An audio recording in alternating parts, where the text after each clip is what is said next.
John halted in USA a live TV broadcast, ignored the producers. What he did left the network speechless. New York City, 1972. A television studio, a sterile box of blinding lights and ticking clocks, was the stage for John Lennon's latest broadcast. But what if, in the midst of a carefully choreographed performance, a raw, unscripted human suffering caught his eye, forcing him to halt the entire show, ignoring frantic producers, and unleash an act of defiance that left the network speechless? The year is 1972. The USA was a nation grappling with its identity, its innocence shattered by war and social upheaval. New York City, a vibrant tapestry of dreams and disillusionment, was the stage for John Lennon's tumultuous post-Beatles life. He had sought refuge here, a new life with Yoko Ono, and away from the suffocating glare of British tabloids and the ghosts of his past. But he quickly discovered that in America, his fame was a magnet for both fervent adoration and relentless scrutiny. He was scheduled for a live television broadcast, a high-stakes affair designed to promote his latest album and his ongoing political activism. Live television in the early 70s was a beast of its own, unpredictable, unforgiving, and utterly reliant on strict adherence to schedules and scripts. Every second was meticulously planned, every word rehearsed. The television studio, a cavernous space filled with cameras, cables, and a nervous crew, was a stark contrast to the intimate chaos of a recording studio. The air was thick with the scent of hot lights and the unspoken tension of a live broadcast. Producers, their faces etched with stress, barked orders into headsets, their eyes glued to monitors and countdown clocks. John, with Yoko by his side, was a man of immense influence, yet profoundly vulnerable, his carefully constructed world often teetering on the brink. He had learned to navigate the media circus, to charm, to provoke, to deflect. But there were moments, rare and terrifying, when the relentless artifice of performance clashed with the raw truth of human experience. He had lived under the world's spotlight for too long, and the constant exposure had left him with a hidden vulnerability, a secret darkness that lay just beneath the surface of his often flamboyant exterior. He had seen the adoration, the obsession, the madness that fame could inspire. But he had also witnessed the quiet struggles of ordinary people, the unseen battles fought in the anonymity of a bustling city. And on this particular day, in the heart of a New York City television studio, that vulnerability, that deep-seated empathy, would be triggered by a moment of raw, unscripted human suffering, forcing him to halt the entire broadcast, ignore frantic producers, and unleash an act of unexpected compassion that left the network speechless, revealing a disturbing truth about the fragile line between performance and reality, and the terrifying power of an artist to disrupt the carefully controlled world of media. Hey, before we continue with this incredible story, I need to give you an important warning. Many subscribers have reported that YouTube has removed their subscriptions without notice. And just take a quick look at the red button below to make sure you're still subscribed to the channel. I don't want you to miss any of the exclusive content that's coming up. And while you're there, leave that powerful like that helps me a lot with the algorithm. Oh, and tell me in the comments, which city are you watching from? I love getting to know every amazing person who is part of this community. Your participation makes all the difference. Let's interact. John Lennon. The name itself was a declaration, a challenge, a promise. In 1972 New York, he was a prophet caught in the machine, his environment the sterile, unforgiving glare of a live television studio. The flickering camera lights, The hushed commands from the control room, the relentless countdown, all amplified the pressure he faced.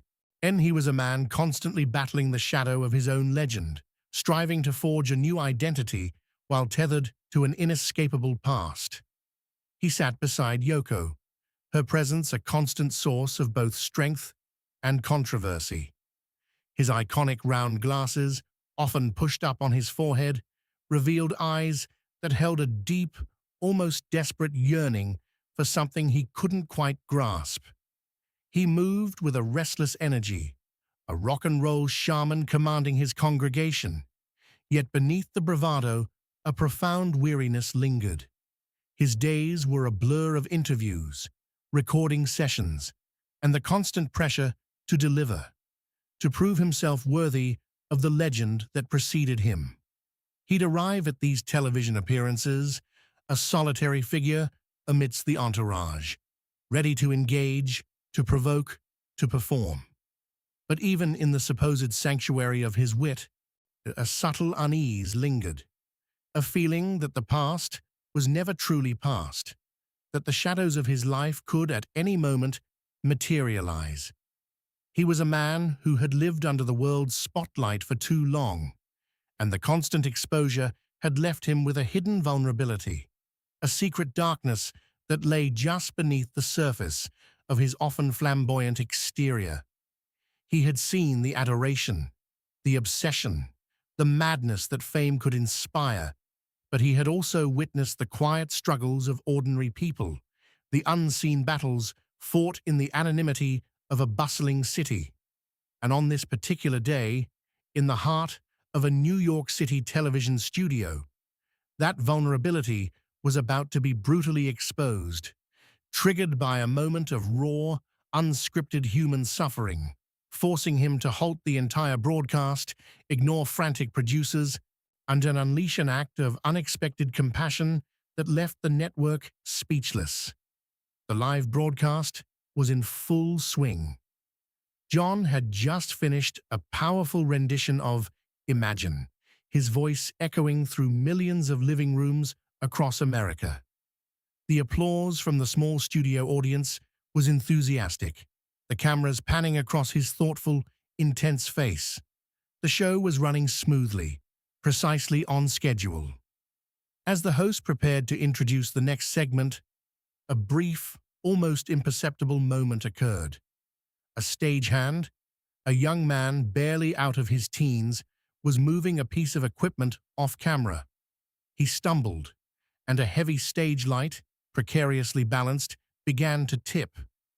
In a desperate attempt to catch it, the stagehand cried out, a sharp, involuntary gasp of pain as the hot metal seared his hand.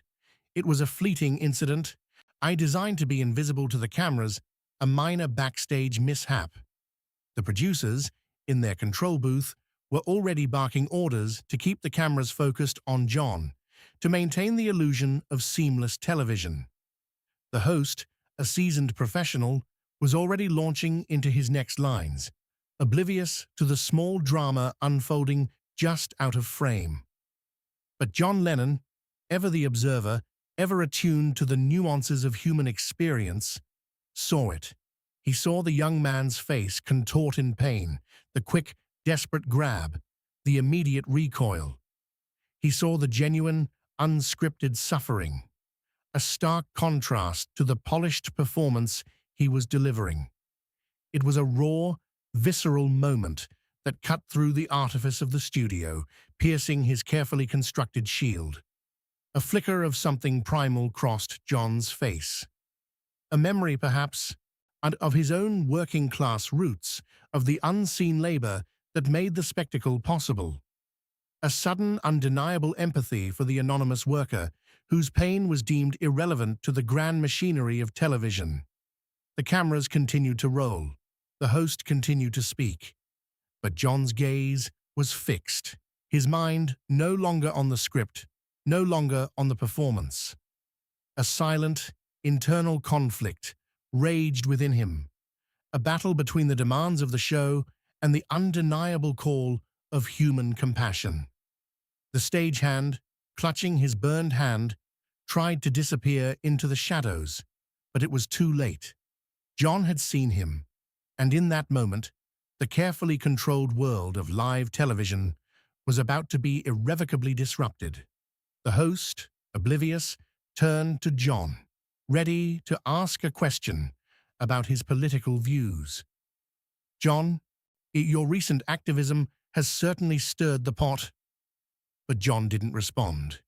He simply raised a hand, a quiet, almost imperceptible gesture that nonetheless commanded immediate attention. The host faltered, his practiced smile freezing. The studio audience, sensing a shift, quieted. "Hold on," John said, his voice cutting through the host's words, amplified by the microphone.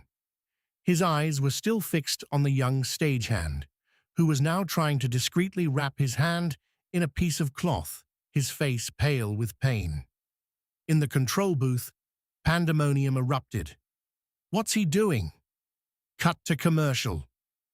"Get him back on script." The producers, their faces red with fury, screamed into their headsets, but John ignored them. He was no longer the compliant guest. He was the defiant prophet, responding to a call only he could hear. He slowly rose from his chair, his gaze never leaving the injured stagehand. The cameras, unsure what to do, remained fixed on him, capturing every nuanced movement. The host, utterly bewildered, could only watch as John walked deliberately towards the edge of the stage, away from the carefully marked positions, away from the pre-approved narrative. "Hey, lad," John called out, his voice gentle but firm. "Are you all right?" The stagehand, startled, looked up, his eyes wide with a mixture of pain and confusion.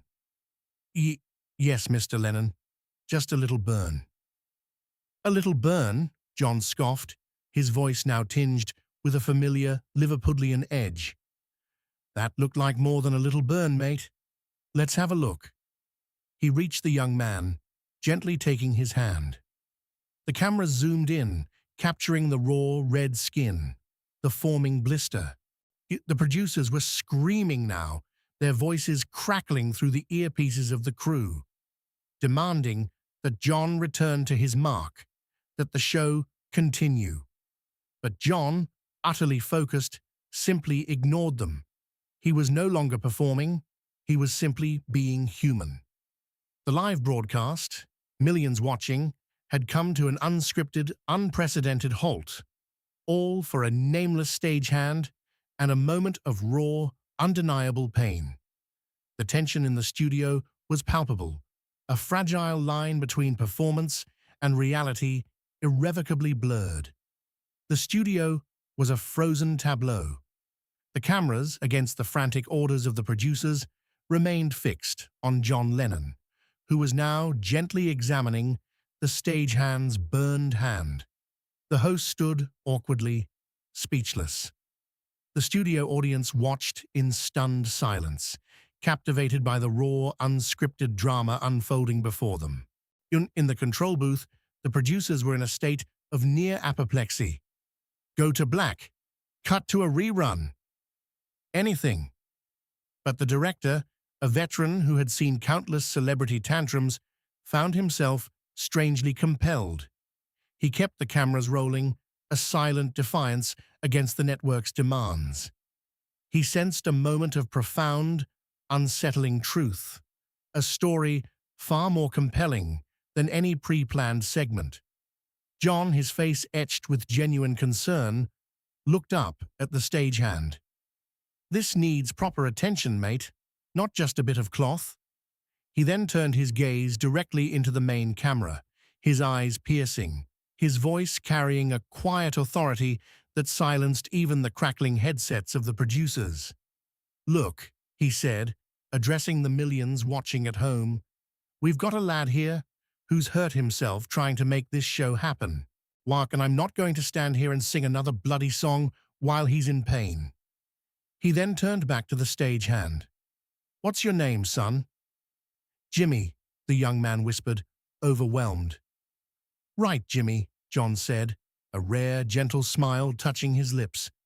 "We're going to get you sorted. Someone get this man a medic now."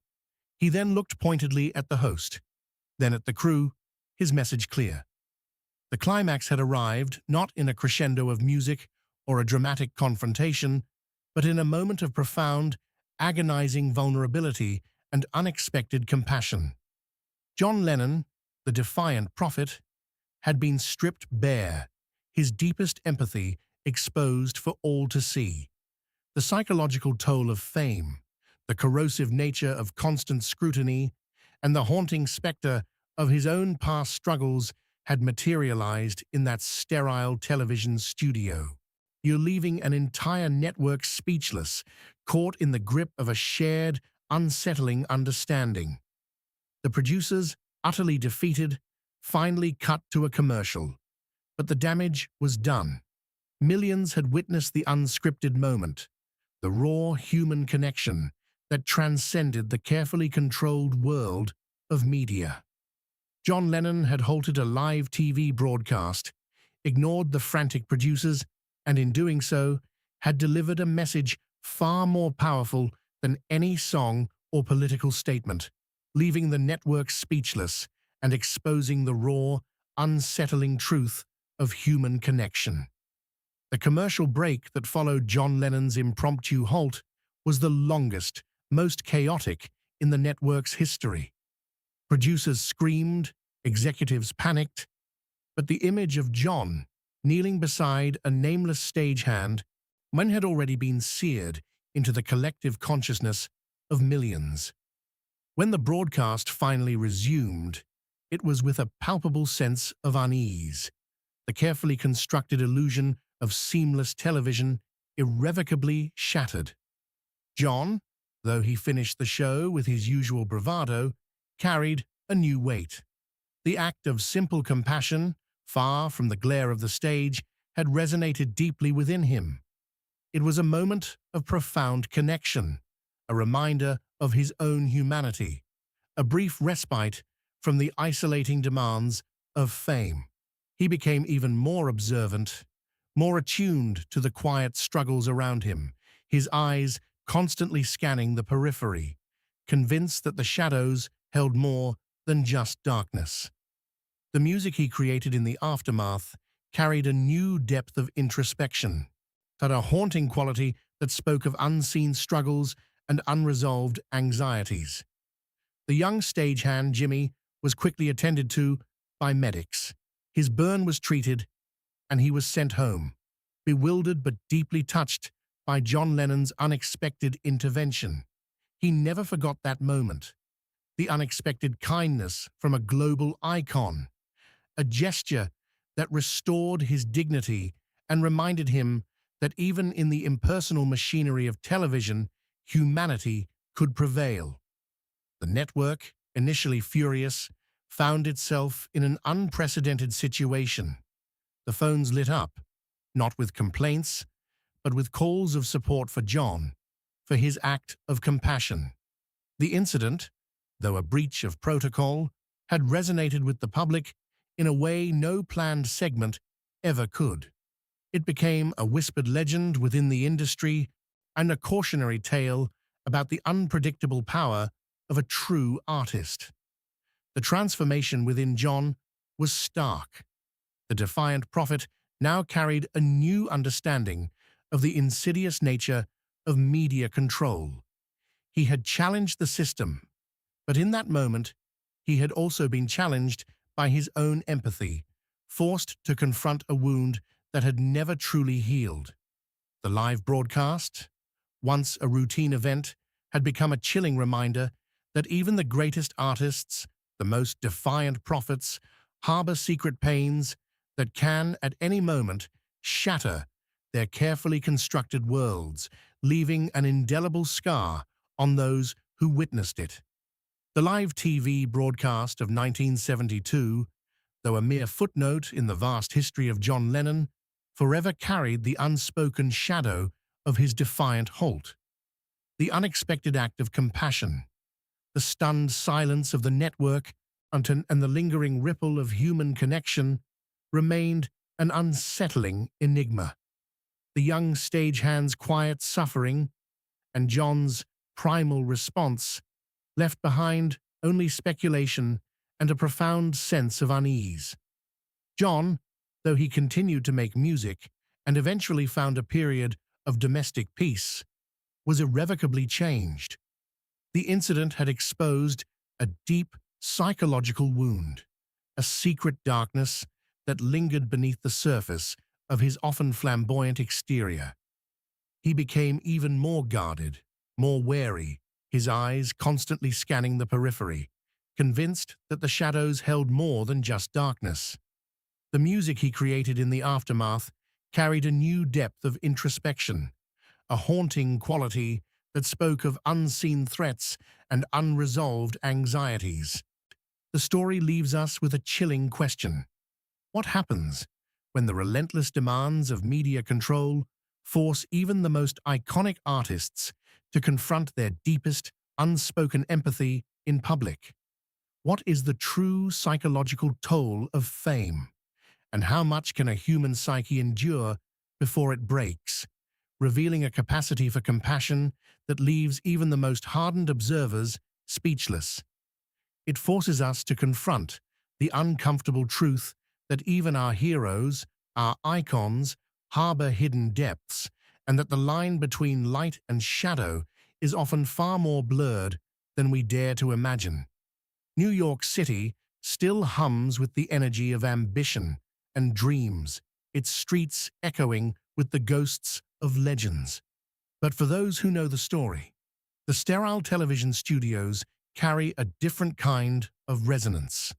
The echo of a chilling act, a moment of profound human connection, and the unsettling possibility that even the greatest artists, the most defiant prophets, harbor secret pains that can, at any moment, shatter their carefully constructed worlds, leaving an indelible scar on those who witness it. The city sleeps, but the shadows remain, carrying the whisper of that day. What if the most disturbing truths are revealed not in grand pronouncements, but in a single, defiant act of compassion, exposing a hidden humanity and leaving an entire network speechless?